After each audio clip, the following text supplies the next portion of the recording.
भारत में भाषावाद एक विवाद का रूप ले लेता है। भाषा की राजनीति उत्तर और दक्षिण भारत की भाषा के बीच में एक द्वंद्व की कड़ियां यह आजाद भारत से ही होता रहा। भारत की ज्योग्राफी एक महादेशीय ज्योग्राफी है।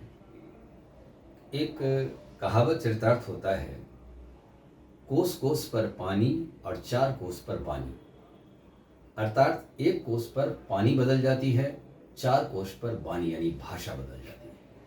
जबकि आप भाषा उसी बोलते हैं, लेकिन थोड़ी सी भाषा का रूपरेखा वही बदल जाती है। भारत में भी वर्तमान में 1652 मातृभाषाएं बोली जा रही है। 58 भाषा में स्कूली शिक्षा दे जा रहे हैं। स्कूली शिक्षा 58 भाषा में दी जा रहे हैं। भारतीय संविधान के अनुच्छेद एक्ट 120 के तहत संसद की भाषा हिंदी और अंग्रेजी रखा गया है, जबकि न्यायालय की जो भाषा है वह न्यायालय की भाषा अंग्रेजी है। अब इसे हिंदी और अन्य भाषा में भी लिए जा रहे हैं। राष्ट्रपति और राज्यपाल का जो अध्यादेश जारी होता है, यह अध्यादेश अंग्रेजी में ही होता है। भारत में 22 भाषा को अष्टम अनुसूची में स्थान दिया गया है। यह हमारी भाषाई की बात है। दक्षिण और उत्तर भारत के राजनीति में हिंदी भाषा उत्तर भारत में मूल रूप से बोली जाती है, जबकि दक्षिण भारत में वहाँ तमिलनाडु में तमिल, तेलुगु, अन्य राज्यों में भी मलयालम, कन्नड़, ये वहाँ की मूल क्षेत्रीय भाषाएं हैं। वर्तमान व्यवस्था के भीतर में यह कही गई थी कि भारत में राष्ट्रवाद का विकास होनी चाहिए, और राष्ट्रवाद के विकास में हमारी हिंदी कुछ ऐसी स्लोगन भी उच्चारित हुई थी जो आज़ादी के लड़ाई का एक मुख्य धारा बना था। इस पर हम राष्ट्रवाद उस शब्द को इंगित किया और संपूर्ण भारत को एकता में जोड़ कर रखा। भाषा में वह एकता होती है जो उस मूल बातों को जोड़कर एक अभिव्यक्ति का माध्यम बन जाता है। इस अभिव्यक्ति के माध्यम से संपूर्ण भारत में भाषा हो, इसलिए भारतीय संविधान के अनुच्छेद भारतीय संविधान के भाग 17 में अनुच्छेद 343 में हिंदी को राजभाषा की दर्जा दी गई।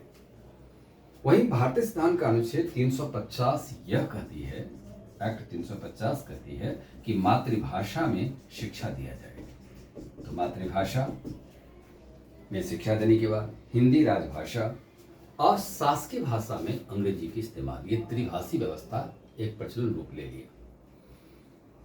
लेकिन इस बात से भी सबसे पहले कि ध्यान आकर्षण कर लें कि जब भारत एक मुल्क के रूप में अपने को आज़ाद होने की बात का प्रखरता के साथ राष्ट्रीय आंदोलन लड़ रहा था, तो एक पंथ ने एक पाकिस्तान का निर्माण भी अपनी भाषा का आधार, भाषा के साथ साथ वो पंथ का आधार बनाया।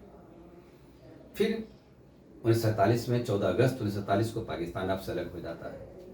फिर पाकिस्तान से 16 दिसंबर 1971 को बांग्लादेश अलग हो जाती है, क्योंकि बांग्लादेश में रह रहे यानी पूर्वी पाकिस्तान उस समय में कहा जाता था, जो 16 दिसंबर 1971 को बांग्लादेश के रूप में नामांकन की गई। उस समय में यह एक आरोप आया कि कहीं न कहीं से हमारा बांग्ला भाषी खतरे में आ जाएंगे। इसके रूप में राजनीति से, इतिहास से संदेश देना चाहिए कि यह राजनीति विभाजनकारी राजनीति है। संविधान सभा ने यह प्रयास किया कि 343 के तहत हिंदी राजभाषा हमारी रहे, लिपि उसकी देवनागरी होगी। 1965 में यह भी निर्णय ले लिया जाएगा 50 से 65 तक का 15 वर्ष में अंग्रेजी का स्थान हिंदी ले लेगा। लेकिन भारतीय राज्यों की राजनीति में हिंदी को वो सम्मान नहीं मिल पाया। मातृभाषा की शिक्षा में ही प्रचलित रूप लेख लिया और अपने शासकीय प्रयोजन में अंग्रेजी का इस्तेमाल करने लगा। दक्षिण भारत, इसमें दक्षिण भारत, पूर्वोत्तर भारत, पश्चिम भारत, इस प्रकार की राजनीति में आगे आने लगे। तमिलनाडु में करुणानिधि की सरकार ने भी जब बनाई तो दक्षिण और उत्तर भारत की राजनीति को 2 भागों में राजनीति को बांटने का कार्य किया, अर्थात हिंदी बोलने वाले की वहां पर संख्या कम हो, यह प्रयास की गई। लेकिन यदि तमिलनाडु की आंकड़े को देखें कि तमिलनाडु में 1961 की जनगणना के आधार पर 33686,953 आबादी है टोटल 1961 में। इसमें से मातृभाषा में बोलने वालों की मातृभाषा इतनी आबादी में से 28011,099 है, अर्थात 83.15% है। जबकि 2011 की जनगणना में से आबादी बढ़ी 72147,039। इसमें से मातृभाषा इतने लोगों की यह भाषा है जो तमिलनाडु की तमिल भाषा है 637,53997, अर्थात 88.36%। देखिए 83.5%, अभी 88.36% जो है यह मातृभाषा की आबादी बढ़ी है। तो अब यदि जबकि उसमें अब शासकीय प्रयोजन में जब तमिलनाडु की लड़के क्वालिफाई करते हैं, हिंदी भाषी क्षेत्र में अपना ड्यूटी देते हैं, तो हिंदी के महत्व को समझा और हिंदी बोलने लगे। तमिलनाडु में भी हिंदी अब बोला भी जा रहा है। जीविकोपार्जन और अपनी व्यवस्था के आधार पर हिंदी वहाँ प्रचलित भाषा में आ गई। वर्तमान भारत के भीतर में सबसे अधिक हिंदी भाषा बोली जा रही है। भारत संविधान यह भी कहती है कि यदि हिंदी हमारी राजभाषा है, यदि इसको शब्दकोश की कमी पड़ेगी तो संस्कृत आएगा। विश्व हिंदी सम्मेलन में यह भी कहा गया कि यदि विश्व की समस्या को खत्म करना है तो संस्कृत भाषा को अपना लिया जाए। कहा जाता है कि संस्कृत सही भाषाओं की जननी है। तो संस्कृत भाषाई विवाद का समाधान के लिए यह बात अंततः निर्णय ली गई कि संस्कृत को दिया जाए। लेकिन अभी संस्कृत बोलने वाले की संख्या भी धीरे धीरे कम हो रहा है। तो हिंदी राजभाषा हमारा स्थान आवे, इस संदर्भ में एक नया राजनीति का तुल्य दिया गया कि नया परिसीमन, अभी भारत में परिसीमन आयोग जो है वह परिसीमन आयोग, ये राजनीतिक प्रक्रिया है, संवैधानिक प्रक्रिया है, ये समय पर गठित होगी। आबादी बढ़ रहा है तो सदन में सदस्यों की संख्या वृद्धि होगी। यह सबसे पहले 1952, फिर 10 वर्ष में 1962, फिर 1972, 2002 में गठित हुआ। अब वर्तमान में अब इसे गठित होने की बात जो है, अगली प्रक्रिया 2026 में नया परिसीमन आयोग गठन होगा।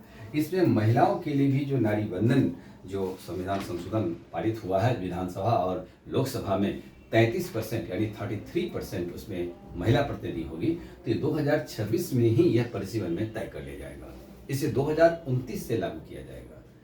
अब इसमें एक विवाद तमिलनाडु के मुख्यमंत्री स्टालिन साहब कर रहे हैं कि नहीं, ये इससे हमारी दक्षिण भारत पर हिंदी थोपने की बात आ रही है। तो दक्षिण भारत में इस प्रकार की विवेचनकारी नीतियां सही नहीं है। राष्ट्र की एकता और अखंडता को बनाए रखने के लिए एक भाषा को स्वीकार करना भी जरूरी है। यदि ऐसा नहीं होता है तो यहाँ पर इतिहास से भी सीख लिया जाए। ये भारतीय एकता को प्रभावित करने वाला विभाजनकारी नीतियाँ हैं, जहाँ भाषा से राष्ट्र के भीतर यदि हम आप नागरिक एकता में नहीं रहेंगे तो निश्चित है कि याद करिए कि जब विदेशी आक्रांताओं भारत पर में आया था तो हमारे ऊपर विदेशी भाषा थोपा गया था। अंग्रेजी हमारी विदेशी भाषा है और इसे आज हम लोग बोल रहे हैं, शासकीय प्रयोजन में बोल रहे हैं। जबकि नेहरू सरकार ने भी यही बात कहा था कि 15 वर्ष तक ये हम लोग इसका हिंदी का स्थान हम लोग ले लेंगे, लेकिन ऐसा नहीं हुआ। तो 1963 में ही अंग्रेजी को अनिश्चित काल के लिए प्रयोग करने की बात कही गई, जो अभी तक जारी है। लेकिन यह संविधान में टेंटेटिव है। यदि हिंदी उसका स्थान ले लेता है तो संभव हो सकता है। अब धीरे धीरे हिंदी बोलने वाले को देखें कि हमारे जो हिंदी बोलने वाले लोग यदि कोई विदेश में जाते हैं पर्यटन के दृष्टिकोण से भी, जैसे इंडोनेशिया के बाली में भी देखा गया कि उस द्वीप में अधिकांश व्यक्ति हिंदी ही बोलते हैं और हिंदी वाले की जॉब भी मिलती है जो होटल मैनेजमेंट क्षेत्र से जुड़े हुए हैं। तो इस प्रकार से भाषा एक विवाद का रूप ना ले, एक आपसी सामंजस्य के साथ बात होनी चाहिए। प्रधानमंत्री और गृह मंत्री, प्रधानमंत्री नरेंद्र दामोदर दास मोदी और गृह मंत्री अमित शाह जी ने इस बात को स्पष्ट किया कि इस परिसीमन में किसी भी राज्य की अहित नहीं होगी, सभी के हितों को ध्यान में रखा जाएगा। उत्तर भारत में आबादी अधिक है तो निश्चित है कि यहाँ पर लोकसभा विधानसभा की सीट की संख्या में वृद्धि होगी, तो प्रधानमंत्री और राष्ट्रपति के निर्वाचन में भूमिका निभाएगा। दक्षिण भारत तो संपात में यदि आबादी वृद्धि नहीं हुई तो निश्चित है कि राष्ट्रपति और प्रधानमंत्री के निर्वाचन में यह चीज दक्षिण भारत का प्रभाव कम होगा। मूल राजनीति यहाँ से है और दक्षिण भारत में इस भाषाई एकता को बनाए रखने के लिए स्टालिन साहब ने पश्चिम बंगाल और पंजाब के मुख्यमंत्री को भी बुलाया, साथ ही दक्षिण भारत के सभी मुख्यमंत्री को बुलाया, उसका वो नेतृत्व कर रहे हैं, ताकि यह देख रहे हैं कि हिंदी का स्थान जो बढ़ रहा है इसकी लोकप्रियता में थोड़ी सी यह राजनीतिक व्यवस्था कायम कर दे। 1956 में भी यह बात कहा गया कि भाषा के आधार पर राज्य का पुनर्गठन किया गया, कि हर राज्य की अपनी एक भाषा हो, उसकी एक मातृभाषा रखनी चाहिए, लेकिन जो शासकीय प्रयोजन है और राष्ट्र की पहचान की छवि है, इस छवि की व्यवस्था के आधार पर हमारी हिंदी राजभाषा के रूप में स्थान अवश्य मिलना चाहिए, क्योंकि आज़ादी का और भारतीय गणतंत्र का लंबे वक्त हो चुके हैं। इस प्रयास के सिलसिले में हिंदी बोलने वाले की संख्या और हिंदी मातृभाषा की संख्या भी लगातार जब बढ़ रही है, तो राष्ट्रीय भाषा तो बनती है। विश्व के सभी स्वतंत्र देश अपनी भाषा बनाए हैं, जहाँ आम जनता प्रशासनिक व्यवस्था की सुगमता आसानी से इस पर वो सफर तय कर सकता है। राष्ट्रीय एकता, गरिमा, अखंडता इससे बचाव हो सकता है।